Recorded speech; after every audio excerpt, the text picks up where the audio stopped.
What's going on, people? Myke C-Town here with another episode of Records and Ramblings. I actually don't really have any rambling to do, so let's jump into the records. Now, I know I already showed you guys the CD version of this, but yeah, this is the release from Henry Derek Elis entitled The Devil Is My Friend.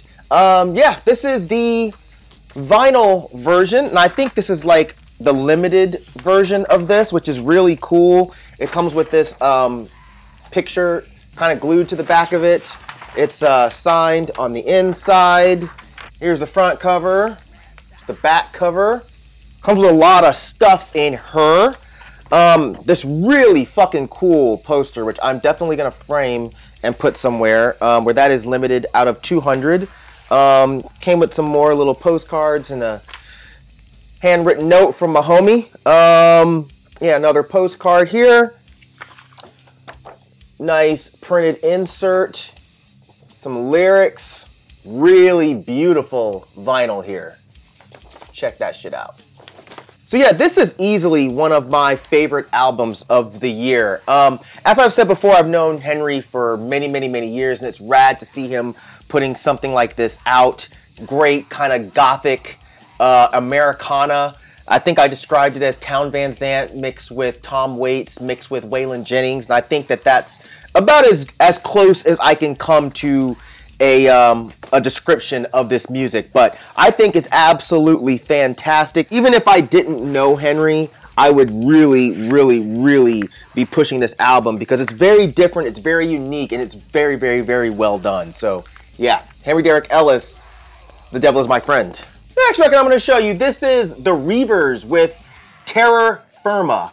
Alright, so the Reavers, I wish more people knew about this album because it's pretty special in my opinion. This is like the indie Wu-Tang, alright?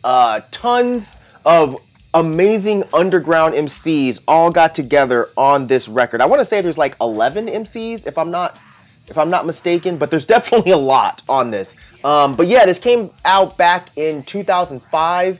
It's got Vortal Mega from Cannibal Ox. It's got Billy Woods, Akir, Carnage, a gang of other dudes, man. Yeah, this is some great underground indie rap over some fucking nasty ass beats. Listen to the song Slums. That song is dope as shit.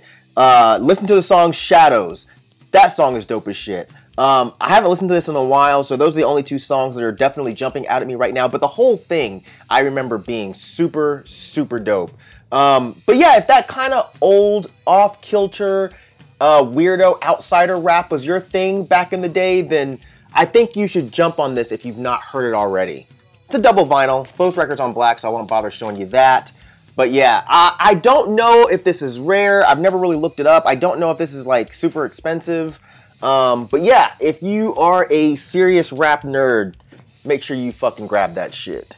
Next record I'm going to show you, this is the Riverdales with their self-titled album. I don't know how many of you guys know the Riverdales, but this was Ben Weasel's band after Screeching Weasel broke up.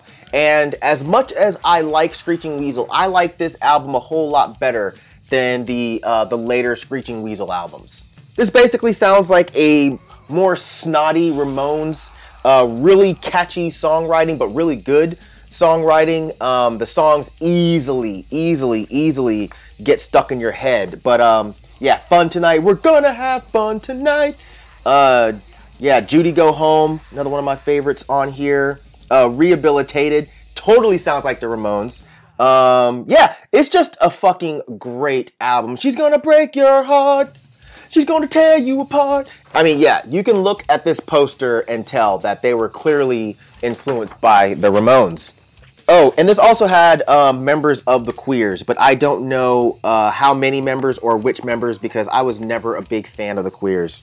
They're alright, but I never really like grabbed any of their albums because they just didn't pull me in like that. Anyway, I don't think this album qualifies as rare, but I've seen a few copies going for quite a bit of money on Discogs. I think there's one right now for about 25 bucks, which isn't super bad. But I got this fairly cheap at a local record shop. And it was funny, I was there talking to the owner as he was like going through some pile of records that he had just gotten. And this one was on top of it, and we were both like, oh, this looks pretty cool. And yeah, he threw it on because he didn't know what it was either. And we're listening to it, and I'm like, damn, this sounds a lot like Screeching Weasel.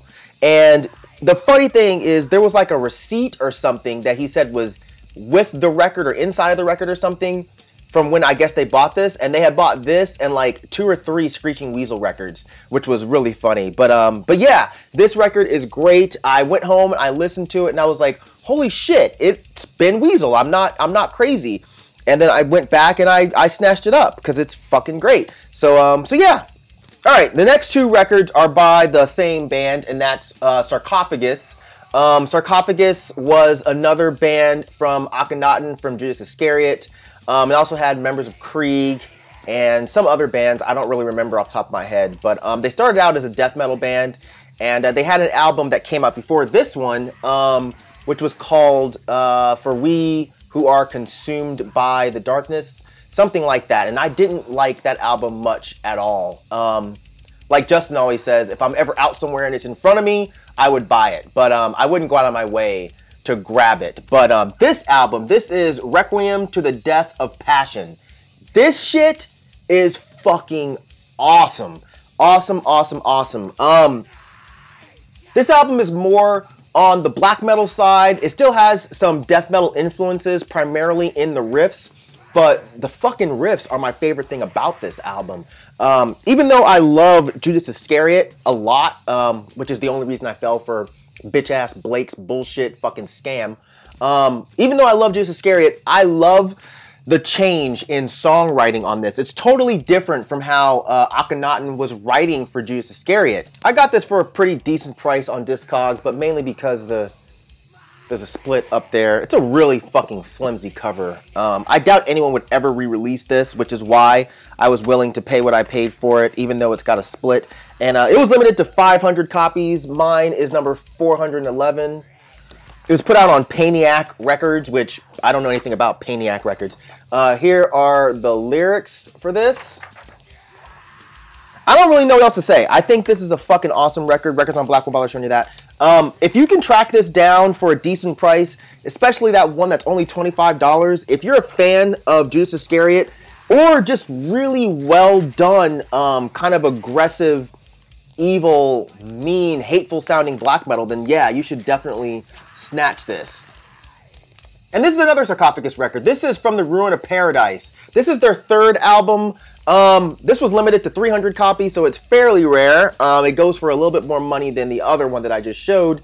And it's hard to find in good condition. So I got pretty lucky finding this one in such immaculate condition. This was put out on Bluten Eisen, and mine is number 20 out of 300, which is really fucking cool. But this one sounds more like Judas Iscariot, so I kind of see why people are gravitating towards this one. The riffs aren't quite as pronounced or technical, for lack of a better term, than they were on the previous album. But yeah, it's a fantastic record. It definitely continues on what Akhenaten was doing with Judas Iscariot, as opposed to being a completely separate entity like Requiem was. But yeah, Records on Black won't bother showing you that. And it actually comes with this little slip here. It doesn't come with lyrics, but yeah, this is like kind of a discussion, I guess, a blip on what Sarcophagus is. It says, after years of silence, Sarcophagus returned with another work of hateful and furious